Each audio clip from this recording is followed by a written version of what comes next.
preparação a gente vai ler uma página, tá, do Ceifa de Luz, que também faz parte daquela coleção Vinho de Luz e tal, do Emmanuel por Francisco Cândido Xavier. É a número 37, lição 37. Supercultura e calamidades morais. Ele escreve aqui uma passagem de Lucas, capítulo 12, versículo 20. Mas Deus me disse: louco, esta noite te pedirão a tua alma, e o que tens preparado para quem será? Não basta juntar valores materiais para a garantia da felicidade. A supercultura concebe atualmente na Terra feitos prodigiosos em todos os reinos da natureza, desde o controle das forças atômicas às realizações da astronáutica. No entanto, entre os povos mais adiantados do planeta, avançam duas calamidades morais do materialismo, corrompendo-lhes as forças: o suicídio e a loucura, ou, mais propriamente, a angústia e a obsessão. É que o homem não se aprovisiona de reservas espirituais à custa de máquinas.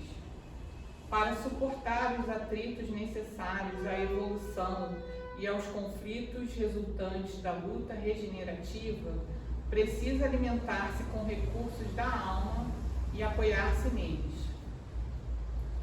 Nesse sentido, vale recordar o sensato comentário de Allan Kardec no item 14 do capítulo 5 do Evangelho segundo o Espiritismo, sob a epígrafe O Suicídio e a Loucura.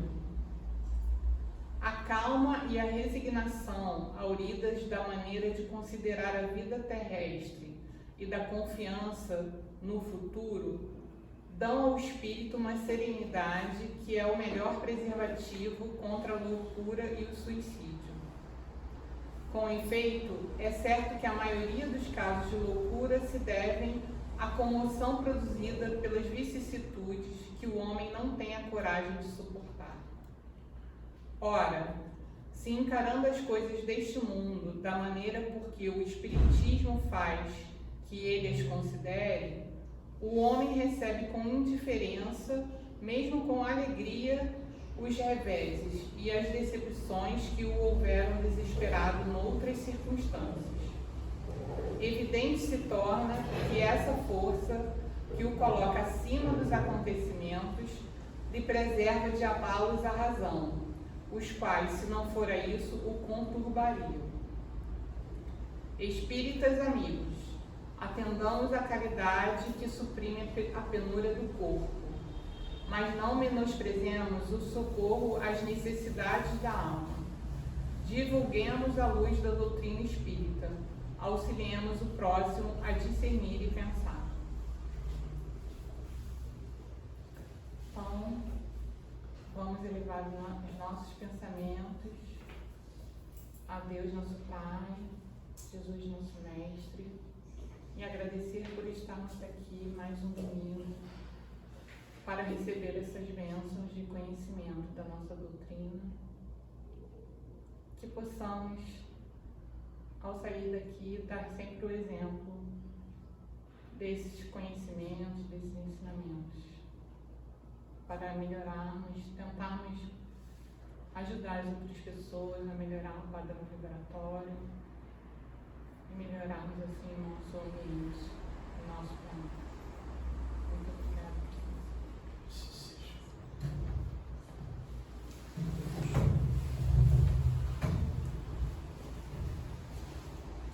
Bom dia. Bom dia. Que a paz do Cristo possa estar junto a todos nós e que nesse encontro singelo a gente possa trocar ideia. Então, a convite da casa, nós vamos falar dos fenômenos que antecederam Allan Kardec, em particular as irmãs Fox.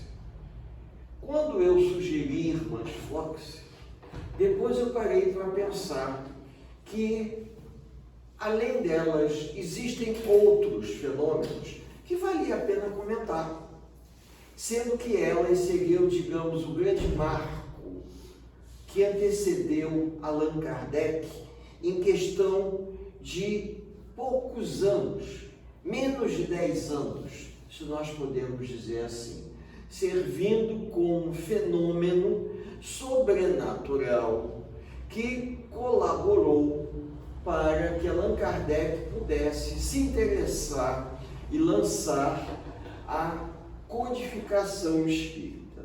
Então, em primeiro lugar, vamos imaginar o seguinte: antes de Allan Kardec, não haviam acontecido fenômenos sobrenaturais que despertassem a atenção dos homens de uma maneira a eles imaginarem que aquilo ali não era acontecimento do mero acaso, nem fosse forças das trevas, mas um fenômeno produzido pelas divindades que poderiam estar despertando a atenção dos homens para algo que eles não conseguiam perceber.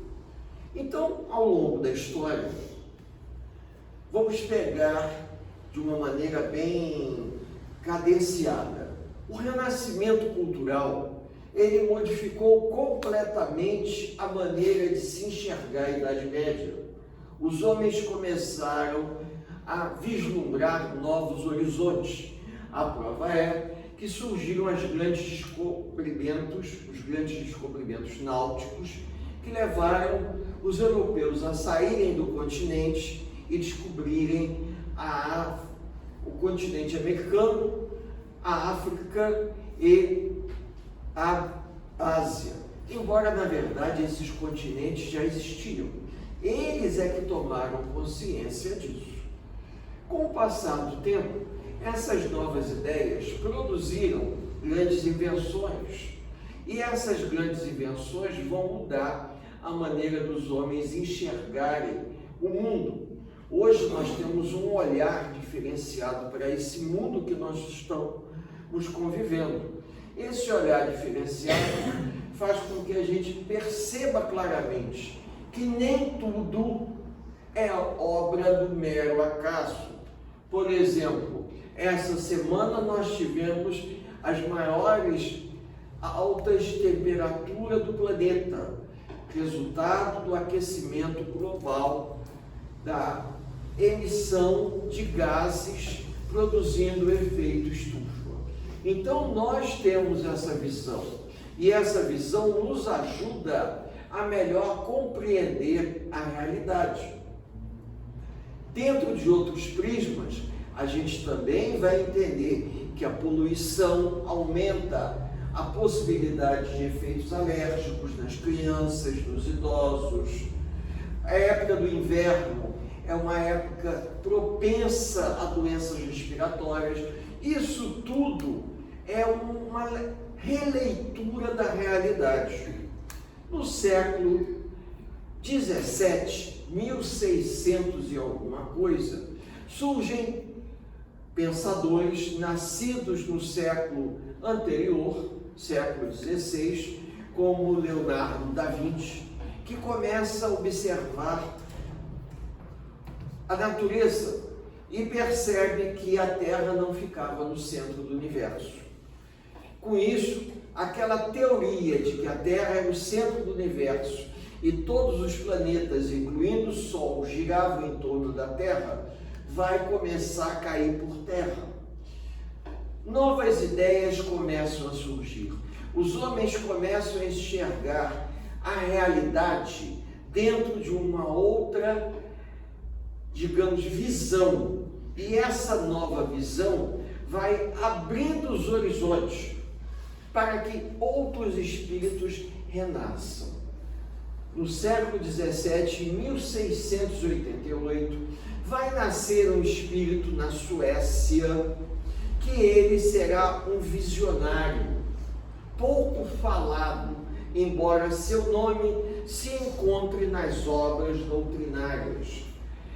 No livro a história do espiritualismo ou a história do espiritismo, ele será o primeiro personagem citado por Arthur Conan Doyle na trajetória do surgimento do espiritismo. Esse personagem será Emanuel Swedenborg, um médium extraordinário, um homem com uma capacidade de conhecimento extremamente visionário, para uma época onde ninguém falava sobre fenômenos sobrenaturais. Não existiam relatos de fenômenos sobrenaturais que despertassem o interesse dos pensadores, dos cientistas. Emanuel Swedenborg tinha uma mediunidade tão acentuada que ele realizava prodígios. Entre os prodígios registrados, existem 2 ou 3 mais ou menos. Um deles, ele estava num determinado local e ele previu um incêndio que veio a acontecer horas depois, relatado por várias pessoas. Mas tem um outro que foi mais marcante. Por quê? Swedenborg, ele vai visitar a rainha da Suécia, que na verdade era de origem prussiana, por causa daqueles casamentos de nobreza. E essa rainha pediu a Swedenborg, já que ele era um místico, que ele relatasse alguma coisa muito particular entre ela, a rainha Eurica, e seu irmão Augusto, príncipe da Prússia, que já havia falecido. Ele pediu a ela um tempo que ele, à noite, em desdobramento, em sonhos, ele tinha visões. E no dia seguinte, ele chegou para ela e sussurrou algo no seu ouvido, que deixou ela extremamente envergonhada. E ela disse publicamente que ele havia relatado algo que só ela e seu irmão falecido sabiam, mas não disse o que era. Um século depois, Swedenborg se manifesta numa reunião que Allan Kardec fazia, recebendo comunicações espíritas, e Swedenborg diz o motivo. Está na Revista Espírita de 1860 e poucos. Isso é fácil de ser encontrado. Depoimento de Swedenborg e Allan Kardec. E ele diz que a rainha e o irmão tiveram atrito e o irmão ofendeu a rainha.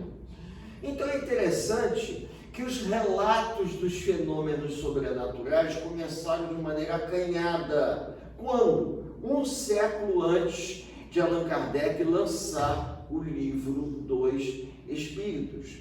Eu estou narrando isso para servir, digamos, de introdução das irmãs Fox, tá? Como uma visão do Espiritismo.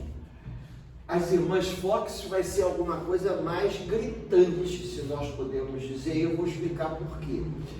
Com isso, Swedenborg estava na Inglaterra, jantando, quando ele vê uma sombra no restaurante da taberna em que ele estava sentado, comendo uma sombra. A sombra se aproximou para ele e disse: coma menos, você está comendo demais. Ele ficou apavorado com aquilo, se levantou e foi para casa. E à noite, aquela mesma sombra se apresentou, segundo ele, um anjo do Senhor, que disse a ele: a partir de hoje, as portas do paraíso vão se abrir para você, de tal maneira que você vai ver o céu, o purgatório e o inferno. E vai conversar com todos aqueles que você desejar. E nisso ele começa a conversar com os anjos mais evoluídos, com os anjos menos evoluídos, segundo a interpretação dele. Ele ficou tão fascinado que ele escreveu um livro e lançou esse livro no ano de 1754, por aí, chamado O Céu e o Inferno, de Swedenborg. Por acaso, esse livro, sim, a gente encontra esse livro naquela Amazon Kindle Book, mas é um livro difícil de ser lido, porque ele escreveu o livro da maneira com que ele enxergava e entendia naquela época. Então, a mediunidade dele era tão ostensiva que de vez em quando causava uma certa confusão mental. Mas ele dizia claramente que os anjos eram os homens. Se os homens fossem bons, seriam anjos bons. Se os homens fossem maus, seriam anjos maus. É interessante que um século antes de Allan Kardec, já existia um homem que conseguiu deixar registrado informações sobre o mundo espiritual. Então Kardec não partiu do zero. Eu diria que Swedenborg, ele foi o precursor do espiritismo. E as informações de Swedenborg, vocês poderão encontrar no livro A História do Espiritualismo, ou A História do Espiritismo, de Arthur Conan Doyle. Arthur Conan Doyle, ele era um escritor que escrevia romances, escreveu Sherlock Holmes, mas ele era um pesquisador e ele vai escrever a história do Espiritismo. A gente encontra esse livro na internet, na estante virtual, por uns R$10, é um livro grosso, mas eu já descobri que pode ser baixado também por arquivo PDF free, porque o livro tem mais de um século de ser lançado, foi lançado. E Swedenborg é o primeiro personagem que ele vai narrando, seguido pelas irmãs Fox. E é interessante que a gente observa que todo esse conhecimento, ele antecede Allan Kardec do lançamento do Livro dos Espíritos, em um século. Passou um tempo, Swedenborg morreu, os livros de Swedenborg foram esquecidos, muitos disseram que ele era lunático, que ele fazia aquilo tudo para aparecer, que ele era um adivinho, era um místico, mas esqueceram Swedenborg. O tempo passou e por volta de 1843, mais ou menos, na cidade de Hydesville, uma família cujo sobrenome era Fox alugou uma casa que já estava desocupada há algum tempo, porque havia acontecido do antigo morador da casa sumiu. O homem que havia alugado a casa abandonou a casa, sumiu e não mais deu satisfação. Então os proprietários, como o antigo inquilino havia sumido, eles resolveram alugar para alguém da família Fox. Então a família Fox, pai, a mãe, as 3 meninas foram morar lá. Passado algum tempo que já estavam morando, começaram a ouvir uns barulhos estranhos na casa. As meninas escutavam o barulho e achavam que eram garotos da vizinhança brincando, como o hábito de tocar campainha e sair correndo. E o pai, às vezes, ficava por conta, porque à noite, quando iam dormir, ele escutava as batidas à porta. Quando ele abria a porta, não tinha ninguém. E as meninas, elas começaram a perceber que as pancadas não vinham do lado de fora. As pancadas vinham do chão e vinham de dentro da madeira, como se a madeira estalasse. Quem já morou em casa de chão de tábua corrida sabe que com uma mudança de temperatura a madeira fica estalando, né? Então a madeira estalava e as meninas notaram que os estalos eles tinham uma frequência cadenciada e elas resolveram, talvez intuitivamente, conversar com os estalos. Estou falando isso sério. Tem alguém aí? Se tiver, dá uma pancada. Aí acontecia o estalo. Você já morou nessa casa? Se tiver morado, bate uma vez. Se nunca tiver morado, bate 2. Intuitivamente as meninas fizeram isso e descobriram que havia uma inteligência que se comunicava através das pancadas. Chamaram o pai achou que fosse brincadeira das garotas, as garotas falaram, as pancadas aconteceram e o pai ficou surpreso. Era uma família de protestantes. Eu estou contando a história sem entrar no mérito da história da família Fox. E eles ficaram tão surpresos, chamaram os vizinhos. E os vizinhos foram até lá. Existem, eu não sei se chega a ser fotografia, porque a fotografia se desenvolveu mais na segunda metade do século XIX. Mas existem desenhos, gravuras, onde a casa ficava repleta de pessoas para escutar as pancadas e as conversas das meninas com aquele espírito, aquela alma do outro mundo que estava ali.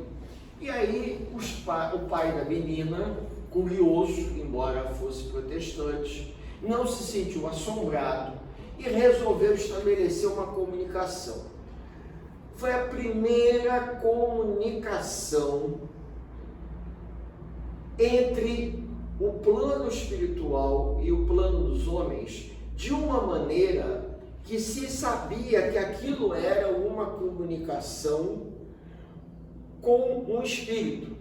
Aí vocês podem até dizer, mas na antiguidade, na época da Grécia Antiga, existia na ilha de Delfos o oráculo de Apolo, aonde lá no oráculo de Apolo, as pessoas iam até lá e as pitonisas, elas incorporavam os espíritos e os espíritos davam comunicação. Sim. Os druidas, como Allan Kardec foi um druida também, eles incorporavam os espíritos davam orientações. Mas nesse caso, o nível de consciência é diferente. Por quê? Porque tudo que acontece com as irmãs Fox vai aparecer no jornal da época. A proximidade de Nova York populariza as irmãs Fox como se elas estivessem se comunicando com outro mundo. Tudo que nós sabemos a respeito da antiguidade, da Idade Média, de comunicação com o mundo sobrenatural ou mundo espiritual, é uma coisa meio romanceada. Na Idade Média, aqueles que se comunicavam com o plano espiritual eram condenados à morte por bruxaria. Já na antiguidade, aqueles que tinham essa habilidade eram conduzidos aos oráculos para aprender a se comunicar com os deuses. Então, já em plena idade moderna, a idade contemporânea, moderna não, idade contemporânea, 1844 por aí, começa a ocorrer esse fenômeno que vem a público. E as meninas, com a ajuda do pai e algumas pessoas amigas, estabeleceram uma comunicação. Não era uma comunicação direta, era uma comunicação indireta. Para vocês terem uma ideia, inicialmente foi uma pancada para sim, duas para não. Mas a curiosidade foi tão grande que eles fizeram um alfabeto. Uma pancada para A, duas para B, três para C. Vocês imaginem a trabalheira de ficar contando quantas pancadas ele deu. Vamos lá, todo mundo em silêncio para ouvir. Aí, dependendo da construção, a pessoa completava a frase e facilitava, e o espírito não precisava bater tantas vezes para completar. E nessa, eles descobriram que quem estava ali se comunicando tinha sido um mascate chamado Charles Rosner, que havia morado naquela casa. Ele tinha uma dívida que ele não conseguiu pagar e o credor foi até lá cobrar a dívida e acabou matando ele e enterrou ele na casa. Foi essa a expressão que Charles Rosner contou. Isso em 1844. O pessoal revirou o porão da casa atrás do corpo do homem e não encontraram.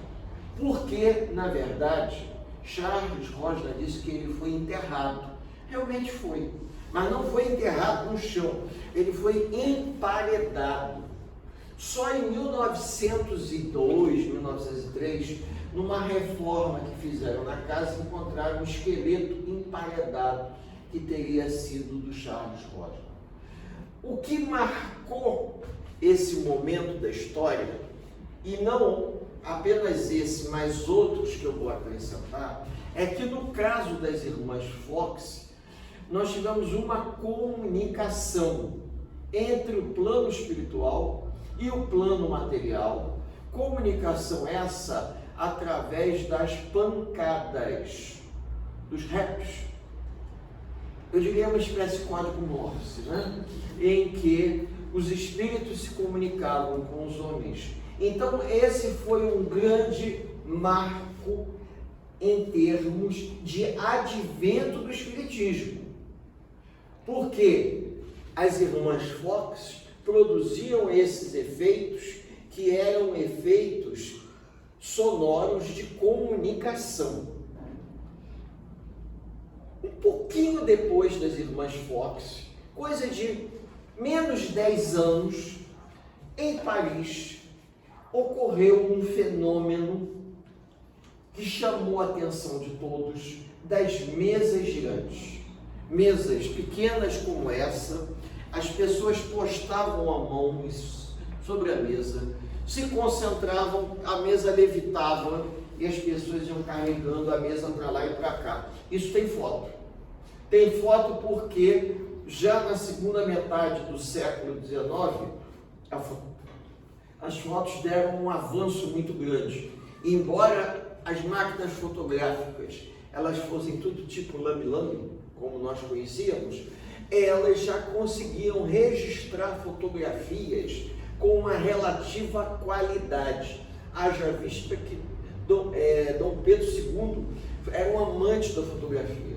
E nós temos uma grande quantidade de fotos da época do Segundo Império, né, o Segundo Reinado, principalmente a partir de 1870, quando a fotografia evoluiu muito, principalmente as lentes ópticas evoluíram e permitiram fotos de excelente qualidade.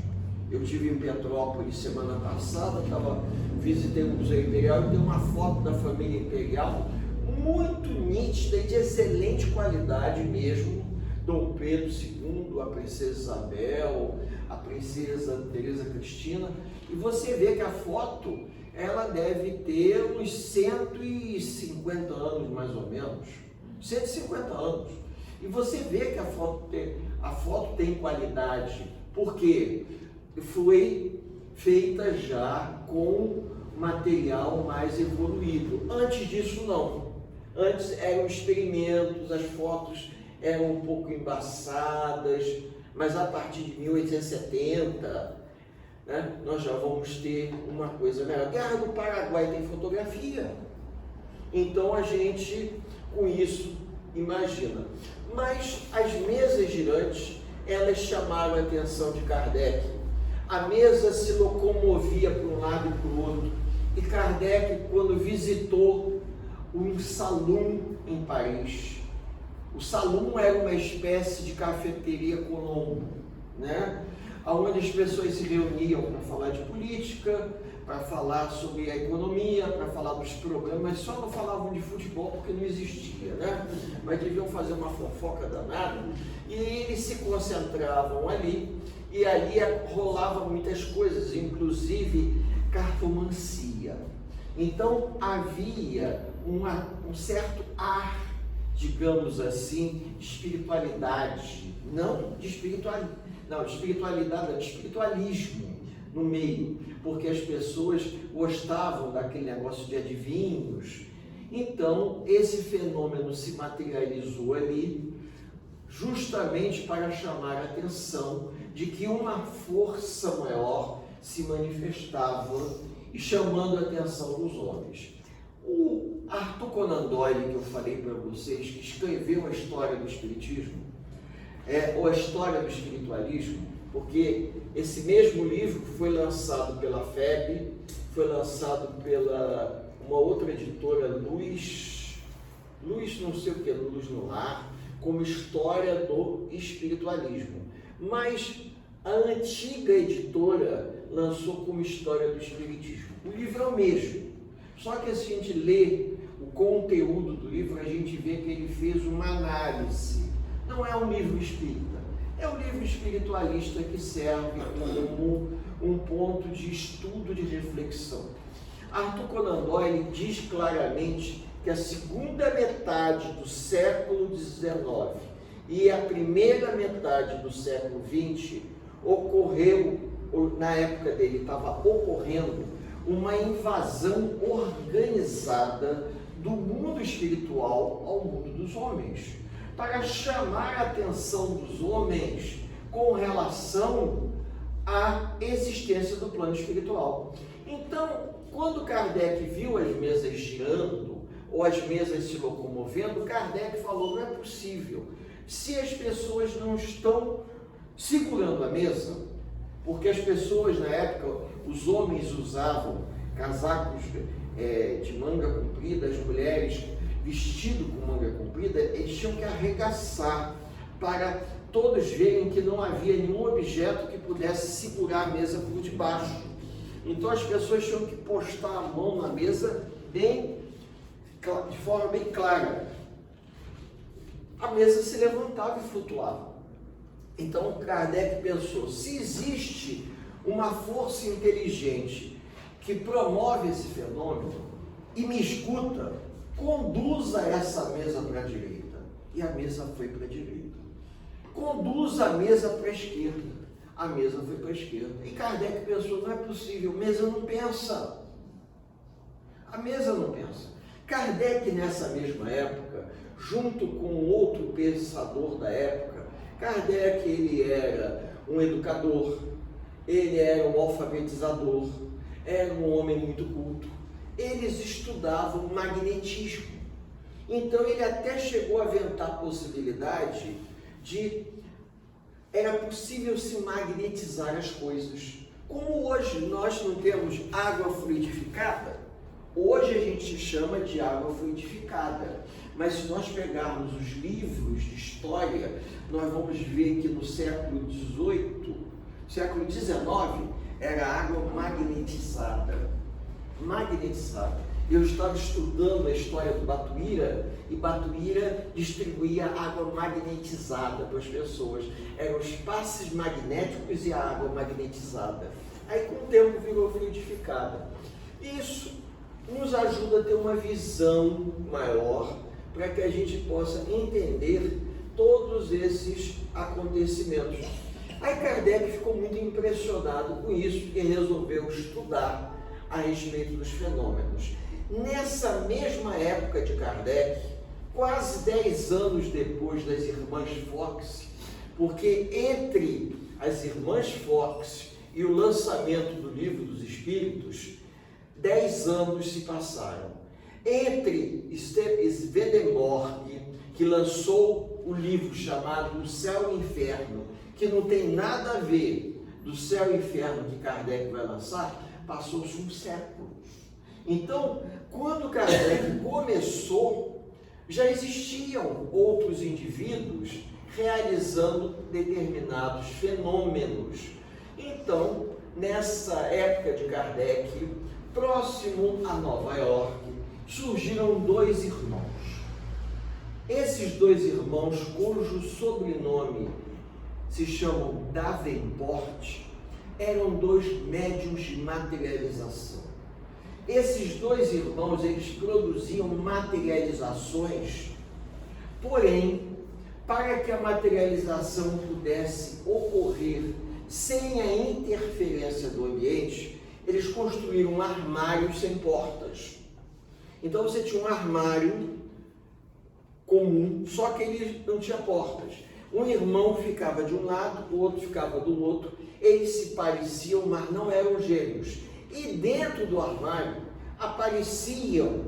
havia a formação, a aglutinação do ectoplasma dentro do armário, formavam mãos, pés, cabeças, eles mesmos apareciam dentro do armário. E isso não era assim como nós imaginamos. É lógico que era no teatro, as pessoas pagavam para assistir, aquilo era um espetáculo. A espiritualidade permitia que isso acontecesse em público e que as pessoas pagassem para ver esses efeitos sobrenaturais. Saiu um filme que passou do cinema, eu vi no cinema, mas também já aconteceu na Netflix e também a gente encontra em DVD, O Ilusionista. Eu não sei se alguém viu. Aonde em Viena, na Áustria, havia um homem que ele deixa a dúvida até o final. Se tudo aquilo era truque ou ele era um grande médium. Porque ele fazia umas coisas que chamavam a atenção de todos e o príncipe da Áustria, ele ficou impressionadíssimo com os efeitos que ele produzia. Isso em meados do século XIX. Então a gente não sabe. Conta-se, é um filme muito interessante para ser visto. Conta-se a história, há momentos que ele usava realmente recursos, como um grande mágico, mas ele era um prestidigitador, tá? Mas o nome do filme é O Ilusionista. Eu acho que se procurarem vão encontrar Netflix ou outros para assistir. Então isso é interessante porque os irmãos Davenport, eles vão produzir um fenômeno de materialização, enquanto que as irmãs Fox, elas vão produzir um fenômeno de comunicação. Tudo isso foi documentado com jornais da época.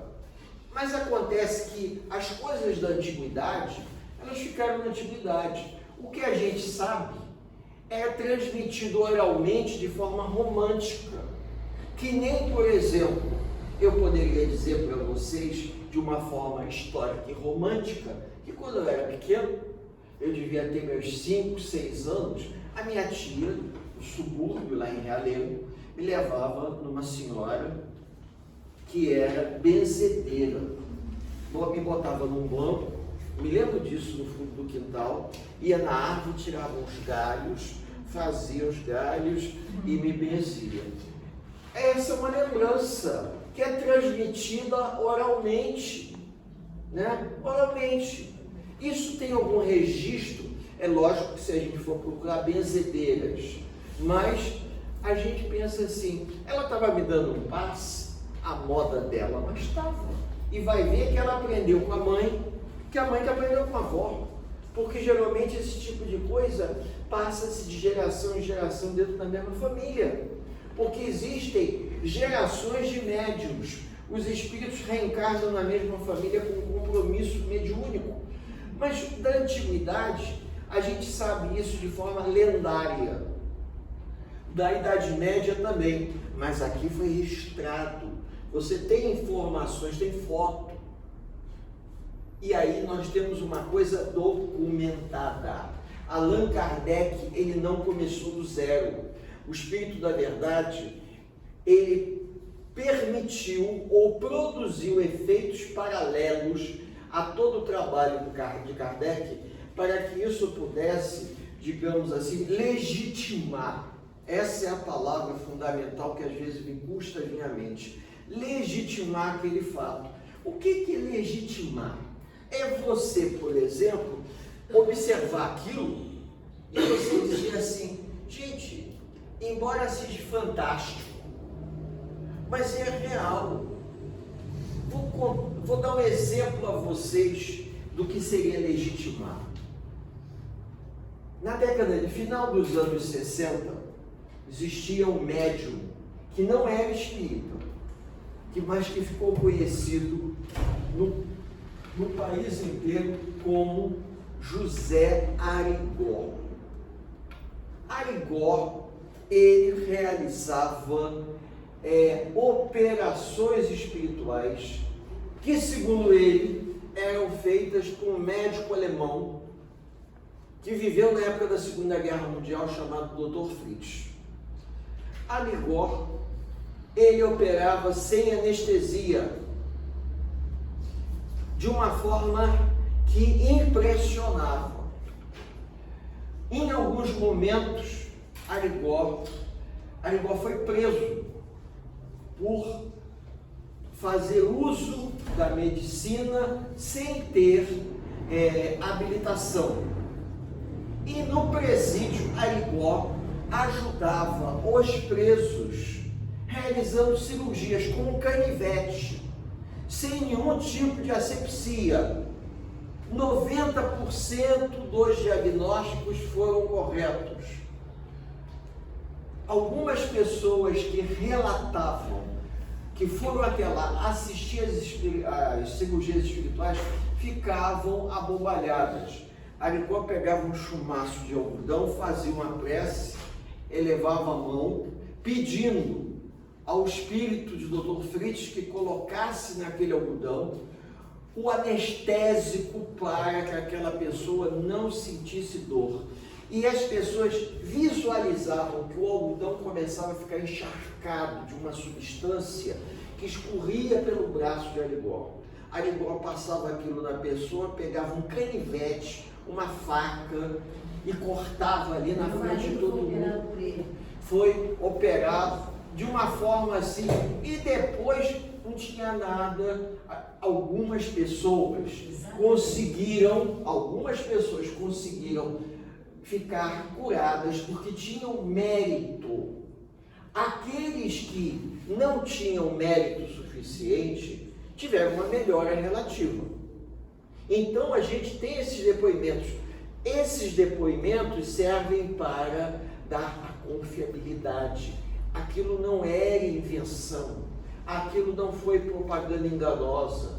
Aquele médium era um médium de efeitos físicos que tinha ao lado dele um espírito que realizava essas cirurgias. Para quê? Para gerar uma coisa impactante em todos nós. E Chico Xavier disse que a partir dos anos 60 para cá, nós passaríamos a ter menos esses fenômenos, por quê? Porque nós já tínhamos conhecimento suficiente para aceitar. Mas voltando para a época das irmãs Fox, para a época de Kardec, tá? O que nós vamos ter?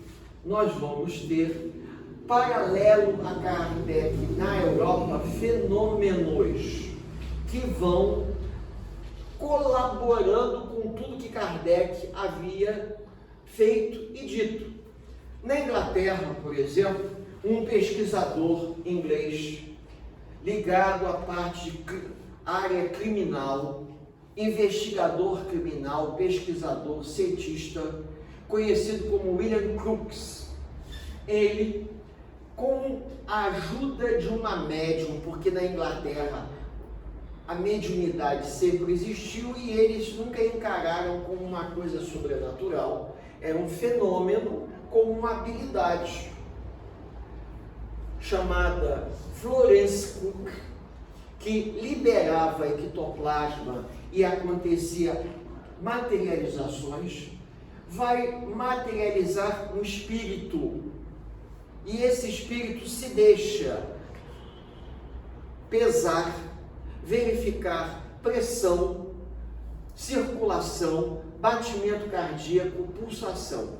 E esse espírito conversava com William Crookes e deu o seu nome, Kate King. E tem fotografia, porque nessa época havia fotografia.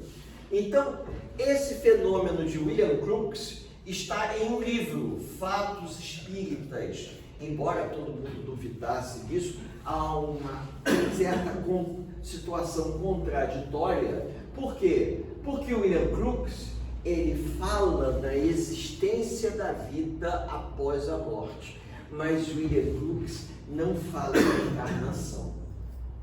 E o William Crookes, através das suas pesquisas, veio a comprovar a existência de um quinto elemento, porque nós conhecemos naturalmente 4. água, fogo, ar e terra. E William Crookes, ele descobriu o quinto elemento, que é a energia radiante. E o que é energia radiante? O espírito. Então, com isso, ele, através de um aparelho que ele inventou, e se vocês pesquisarem mais, vão se enfronhar no personagem, esse aparelho permitia ele perceber a presença dessa energia radiante. Então é interessante que os fatos que acontecem um pouco antes de Kardec, como as irmãs Fox, que foi o Emanuel Swedenborg, um século antes, as irmãs Fox, uma década antes, quando Kardec conhece as mesas girantes, as irmãs Fox estavam fazendo sucesso em Nova York, porque elas, como médiuns de efeitos físicos, elas eram levadas para aqueles teatros para produzir os efeitos físicos. E as pessoas gostavam de ver aquilo, porque na casa em que elas moravam, o espírito de Charles Rosner se manifestava, e isso chamou a atenção, mas elas produziam efeitos físicos, diferente dos irmãos Davenport, que eles produziam materialização. Então, vejam, além das irmãs Fox, tinham esses dois irmãos que produziam materialização, e isso era a primeira página no jornal, chamando a atenção. Nova York, uma das cidades mais importantes do mundo na época. Aí vem Paris, com as mesas girantes. É lógico que se fosse Rio de Janeiro, São Paulo, ia morrer no esquecimento, né? E vocês acreditem, nós tivemos uma cidade que teve fenômenos de efeitos físicos fantástica, que morre no esquecimento. A cidade de Sacramento, próximo aonde o professor Eurípides morava, existia uma fazenda chamada Santa Maria, e nessa fazenda de Santa Maria existia uma grande quantidade de médiuns naturais, pessoal da roça, Capial, Matuto, que doando ectoplasma produziam efeitos nessa fazenda. As telhas trepidavam, as portas abriam e fechavam sozinhas, a tramela da porta levantava e a porta abria, as janelas abriam e fechavam. Esses fenômenos foram tão ostensivos que chamou a atenção de todo mundo da época e criaram um centro espírita nessa fazenda. Foi lá aonde o professor Eurípides Barçanufo, por volta de 1903, 1905, eu não me lembro a data, ele conheceu o espiritismo mais a fundo e ficou convertido. Inicialmente ele estava convencido quando ele leu o livro Após a Morte, acho que ele leu Denis, Além da Morte, né? E ele ficou convencido, e a visita que ele fez a esse centro espírita, ele se converteu. E muitos ex-alunos do professor, pessoas que deram relatos em filmes Super 8, de 16 milímetros que existe, diziam que aquilo ali era o nosso Raidesville, que morreu no esquecimento. Por quê? Porque não teve divulgação, não aconteceu nada, ficou para lá. Então, mas a Europa, por exemplo, ela foi marcada de acontecimentos na segunda metade do século XIX. Por exemplo, uma médium italiana, analfabeta, que recebia para produzir os efeitos físicos, para ser estudada publicamente, Eusápia Paladino. Havia um pesquisador também, criminologista, se eu não me engano, o nome que se usava na época, Ernesto Bozano. Ele estudou ela e os efeitos físicos que ela produzia. Ou seja, aonde ela estivesse, aconteciam efeitos físicos que tudo tinha a ver com ela. Então, eles começam a acreditar que existia alguma energia que ela liberava que produzia os efeitos físicos. Por exemplo, uma cadeira sair voando, né, com umas mesas gigantes, algo parecido com isso. Se eu não me engano, eu vi uma foto da Eusápia Paladino produzindo o efeito das mesas girantes, mas como o da Florence Cook, de liberar o ectoplasma para a formação do espírito de Kate King, eram casos raros, tinham que ter uma mediunidade muito especial. E essa Florence Cook veio desencarnar prematuramente por conta dessa liberação do ectoplasma. Só para os amigos terem uma ideia, quando a gente fala liberação do ectoplasma, naquelas revistas antigas, Fatos e Fotos, do Cruzeiro, aparecia a liberação do ectoplasma, nos lembra muito. Vocês já devem ter visto, agora é difícil, mas a gente ainda acha uns sprays parecendo espuma de barba, mas é espuma de carnaval, que a pessoa aperta assim, sai uma espuminha. Do nariz da pessoa, do médium, do ouvido saíam como se fosse uma espuma assim, aí aquilo ia aglutinava e formava o espírito. Vocês podem ver isso no livro Trabalho dos Mortos, que é o livro do João. João era o mentor espiritual de Ana Prado, ou o livro Materializações Luminosas de Ranieri, Rafael Ranieri, ou o livro também Fatos Espíritas de William Crookes, ou também Peixotinho, o Médio do Amor também, são livros que aparecem fotos de materialização. Aí a gente vê isso, fica surpreso com essas imagens, com isso tudo. Por conta do quê? Pelo fato de que o plano espiritual estava se apresentando para a humanidade, como Arthur Conan Doyle nos disse, mas as irmãs Fox, elas são marco. Por quê? Porque foi um fenômeno que, acompanhado pela mídia da época, pela imprensa, e ocorreu a divulgação. Quando Kardec, repito isso, em Paris, foi convidado por um amigo estudioso chamado Sr. Fortier para visitar um salão e conhecer as mesas girantes, os fenômenos paranormais, a gente pode dar o nome que quiser, menos espírita, porque ainda não existia isso, né? Espiritualista, começavam a eclodir, chamando a atenção. Foi isso que desperta interesse em Kardec. Ele queria saber como aquilo tudo se processava.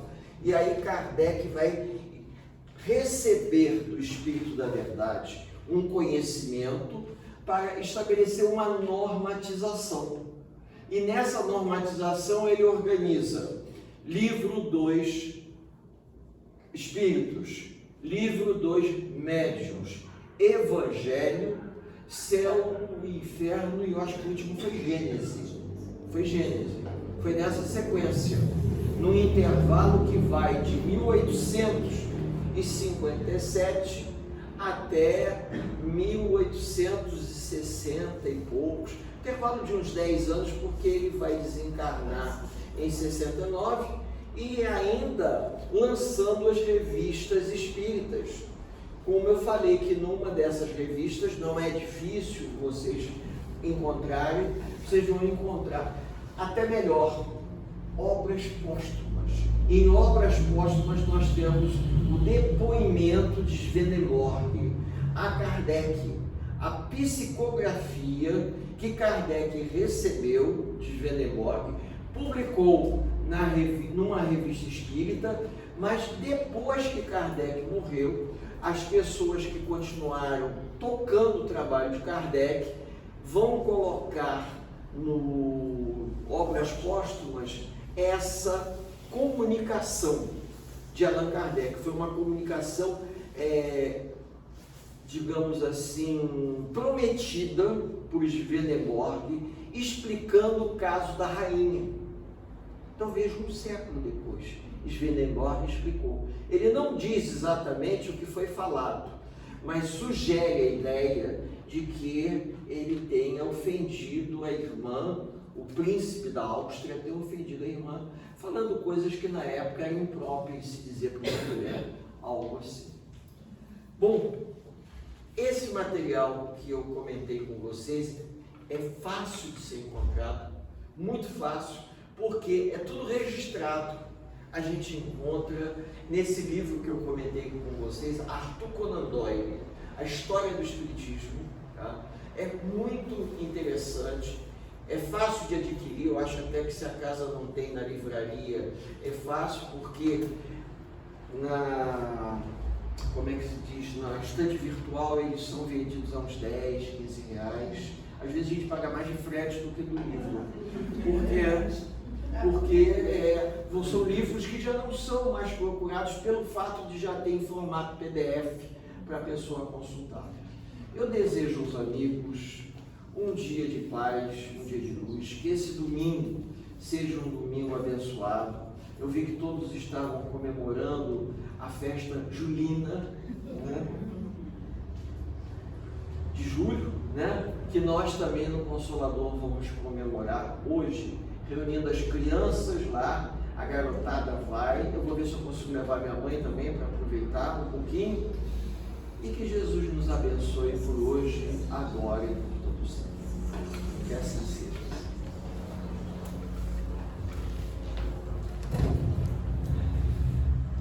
Então, para quem chegou depois, né, a gente está tendo os nossos comidinhas de festa junina sendo vendidos ali na cantina, mas atrás, né, no bazar.